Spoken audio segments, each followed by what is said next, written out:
kuom bombe mapacho ka iketo ler.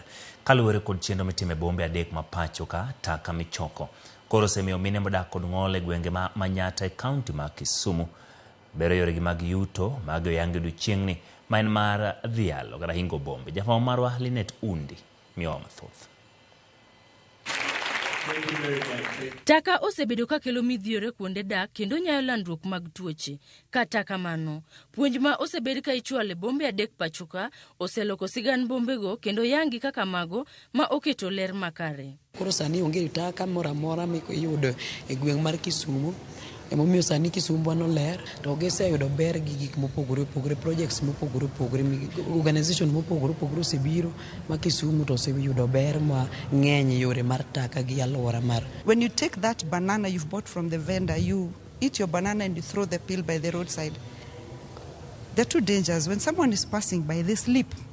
They step on the banana, they slip and fall. It might be you.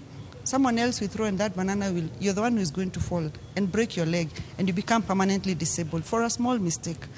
Just put your banana in your hand until you get to somewhere where there's a bin. Ma osetim kokalo tiyo kod joma mine ma osebedo ka konyo e keto ler ahinya e kar dak ma Manyatta e kaunti ma Kisumu. I'm working with women with disability, 30 of them. They are waste pickers and also trained in making of organic composting. We are selling the organic fertilizer in Kisumu County because it was approved by the KEBS. Giwacho ni gitiyo kod taka ma gichoko e loso chiemb chiaye kachiel kod mbolea maonge kwiri ma bende gisebedo ka giuso ne jopur matindo kod madongo. As junkie bins, we give clients 2 colored bags for wet and dry, and we have a material recovery facility where we take our wastes and sort further.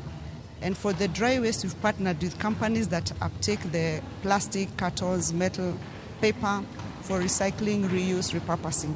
And for us, we'll be left with the organic waste, and the residue is organic fertilizer. Again, very rich and very regenerative to our soils that have been degenerated. Gijiwo oganda jo Kenya mondo rwaki chiemo molos maonge kwiri kachiel kod bedo e aluora maonge muya molil mondo duok chien atamalo mar gamo tuoche e kind oganda. There's too much pesticides in our food or too much chemicals in our food.